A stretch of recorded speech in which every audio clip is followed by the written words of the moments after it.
Kembali lagi di bahas materi, yaitu masih terkait dengan materi regresi linear, di mana pada topik kali ini kita akan membahas bagian dari regresi linear, yaitu bagaimana sih cara kita menentukan persamaan regresi gitu ya. Oke, jadi jika di video sebelumnya kita sudah membuat suatu diagram pencar atau scatter plot gitu ya. Jadi di antara diagram pencar ini atau scatter plot ini nanti ada satu garis, di mana satu garis ini dia paling tepat. Jadi garisnya itu bisa kemanapun ya, sini gitu ya, ke sini. Kalau kemarin kan ketika kita di scatter plot masih memprediksi gitu ya kemungkinan garisnya. Nah, nanti ada salah satu garis yang paling tepat.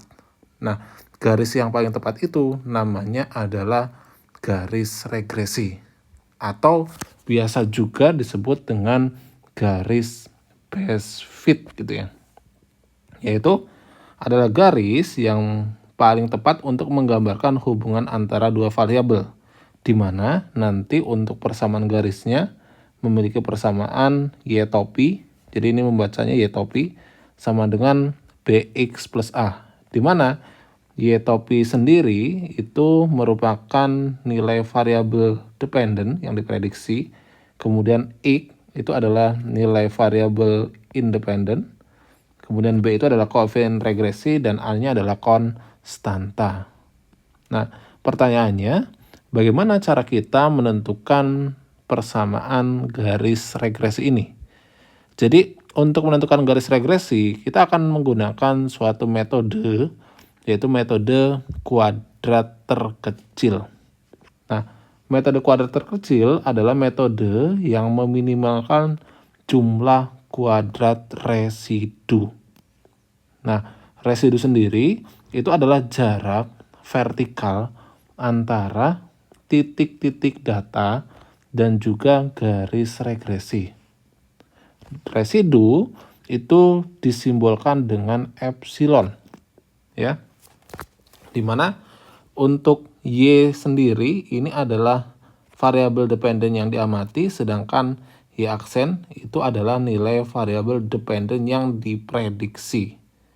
Nah, kenapa kita itu harus menggunakan metode kuadrat terkecil gitu ya?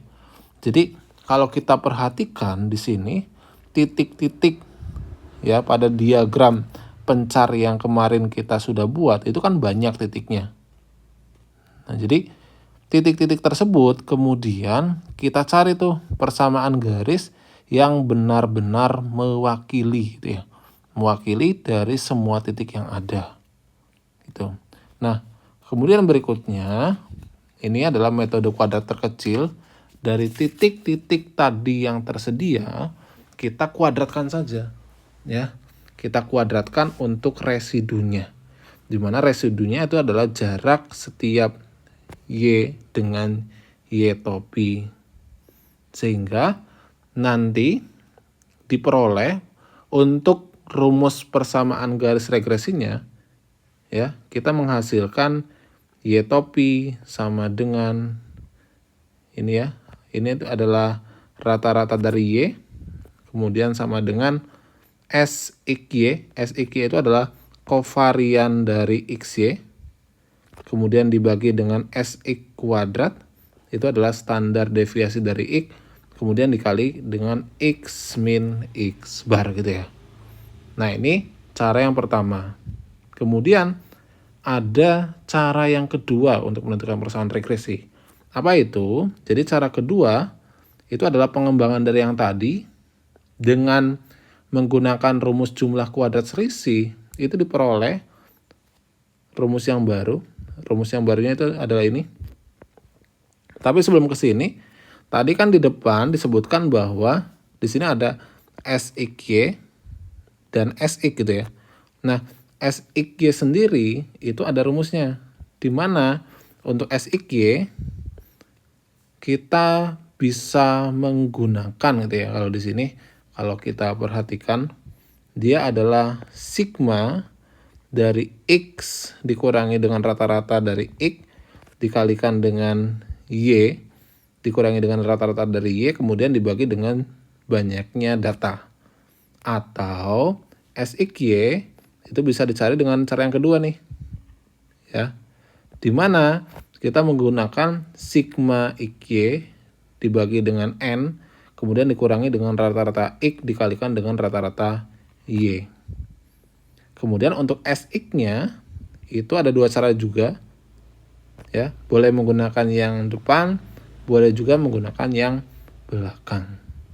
Kemudian barulah setelah kita menentukan SXY dan SX, nanti tinggal dimasukkan ke rumus ini nih. Nanti ketemu persamaan regresinya. Ini cara yang pertama. Kemudian cara yang kedua, tadi kita menggunakan nih Y topi min Y bar sama dengan SSXY dibagi SSX dikalikan dengan X min X bar gitu ya. Nah, SXY itu apa? SXY itu adalah jumlah perkalian antara selisih variabel independen X terhadap rata-rata dan variabel dependen Y terhadap rata-ratanya. Sedangkan SXX itu adalah jumlah kuadrat selisih variabel independen X terhadap rata-ratanya. Setelah itu, kita perhatikan, maka untuk menentukan SXY dan juga SXX, ini bisa dilakukan dengan dua cara juga. Ini cara yang pertama, ya. Kemudian ini adalah cara yang kedua. Nanti kita akan contohkan, ya. Nanti ada langkah-langkah yang harus kita lakukan untuk memudahkan kita dalam menghitung SSXY dan juga SSXX gitu ya. Nah, untuk SSXX dia juga terdapat dua pilihan, yang depan atau yang belakang gitu ya. Biasanya lebih mudah menggunakan yang kedua gitu ya, yang belakang ini. Begitupun dengan SSXX-nya.